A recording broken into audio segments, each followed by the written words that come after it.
안녕하세요. 김민정 목사입니다. 지난주에 새 가족들이 왜 교회를 떠나는가에 대해서 한 가지 말씀을 드렸는데요. 오늘 그 두 번째 시간입니다.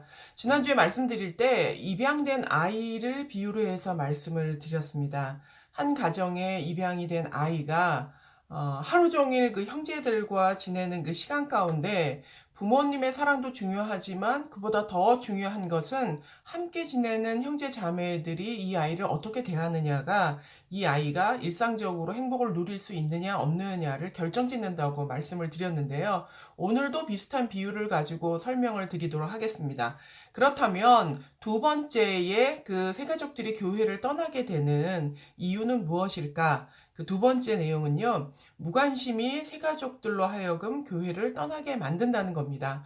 설교가 좋아서 예배 분위기가 좋아서 등록을 했지만 실제 이제 교회 안에서 신앙생활을 하다 보면 외로움을 느끼게 되는데 그때 그 외로움과 어떤 뭐 관심을 원하는 그 마음들을 누군가가 알아줄 필요가 있다는 거죠. 교육자들이 이제 뭐 담임 목사님 새 가족 신방하시고 교육자들이 신방을 하지만 그 기간의 텀이 이제 한번 초반에 신방을 하고 나면 굉장히 길게 되어 있거든요. 이제 그 사이에 벌어지는 일들이 그들에게는 무척이나 길고 지루하게 느껴질 텐데 어떤 경우 이런 경우가 생기는지를 좀 돌아보면 좋을 것 같습니다. 만약에 예배당 앞에 예배 시간에 거의 임박했는데 어떤 젊은 아기 엄마가 아이의 손을 잡고 두리번거리고 있거나 머뭇거리고 있을 때에 여러분은 왜 그러는지에 대해서 질문을 하십니까? 대부분 성도들에게 물어보면 뭐 중직자 혹은 교육자를 제외해 놓고는 모두 다 아니라고 대답을 합니다. 왜냐하면 나도 지금 뭐 예배 들어가기 바쁘고 이제 막 예배가 시작하려고 하니까 서둘러서 모두 다 예배당으로 들어가겠죠. 이 사람이 뭐 때문에 그런지에 대해서는 별로 사실은 관심을 갖지 않습니다. 왜 그럴까요? 사실 교회라고 하는 이 울타리 안에 들어온 모든 사람은 우리 교회랑 상관없는 사람은 아무도 없습니다. 설령 택배 아저씨라 하더라도, 김밥 배달원, 배달원이라 하더라도, 교회 문턱을 넘는 일은 사실 영적인 입장에서 보면 굉장히 의미 있는 일이거든요. 하물며 이제 예배당 앞에서 예배를 드리려고 하는데 그 애기 엄마가 뭔가 멈칫하고 있다면 그 멈칫하는 이유는 분명히 뭐 의문이나 필요한 게 있겠죠. 뭐 화장실을 찾거나 아니면 이 아이를 주일학교 어디에다가 넣어야 되거나 아니면 뭘 잃어버렸거나 아니면 뭔가 뭐 궁금한 것이 있거나 필요한 것이 있거나 그런 상황이겠죠. 그렇지 않으면 예배당에 들어갔을 테니까. 이게 바로 우리가 다른 사람들에게 관심을 가지고 있느냐 아니냐의 척도가 될 수 있다는 겁니다. 이만큼 우리는 사실 다른 사람에게 관심이 없다는 거예요. 그죠? 내가 아는 사람, 누구 왔어요? 권사님 왔어요? 집사님 왔어요? 인사하기 바쁘죠. 나와 모르는 사람에 대해서는 관심을 갖지 않는다는 겁니다. 입양한 어린이를 예를 든다면 이렇습니다. 얘가 아침에 이제 자고 일어났는데, 해가 중천에 떠 있는 거예요. 너무 오래 잤어. 그 자고 일어나서 보니까 형들은 다 학교 가고 없어. 누나도 없어. 이 얘기 뭐예요? 얘가 자고 있는데 깨우지 않고 자기네들만 챙겨서 학교를 갔다는 얘기예요. 그때 이 아이가 갖는 상실감, 얼마나 외롭고 힘든 마음을 갖게 될까요? 나는 이곳에 혼자구나라고 하는 생각을 갖겠죠. 이만큼 무관심이라고 하는 것도 굉장히 강력한 저항적인 힘을 가지고 있다는 겁니다. 밀어내는 힘을 가지고 있다는 겁니다. 극장에 가는 예를 한번 들어보겠습니다. 극장에 갔을 때 우리는 옆 사람에게 인사를 하지 않아요. 안녕하세요. 뭐 저랑 같은 영화 보러 오셨네요. 라고 하면서 악수를 하거나 뭐 심지어 눈인사 그런 것조차 하지 않습니다. 왜냐하면 그냥 내가 티켓값 내고 이 영화 보고 재밌게 즐기고 혹은 감동받고 돌아가면 뿌듯하다라고 생각을 해요. 누구도 거기에 이의를 달지 않아요. 왜냐면 다시 안 만날 사람이니까요. 그런데 교회가 요즘 점점 극장처럼 변해가고 있다는 사실을 아시는지 모르겠어요. 자, 생각해 보세요. 조금 좀 지나친 감이 없지 않습니다. 헌금을 내면서 마치 극장에서 입장료를 내듯이 헌금을 내고 들어와 앉아서 기도하고 아, 내가 오늘 목사님 말씀을 잘 들어서 오늘 일주일에 필요한 양식을 얻어야지, 은혜 받아야지, 하나님을 만나야지, 이런 마음으로 집중하고 있다가, 아, 은혜 받고 나가는 거예요.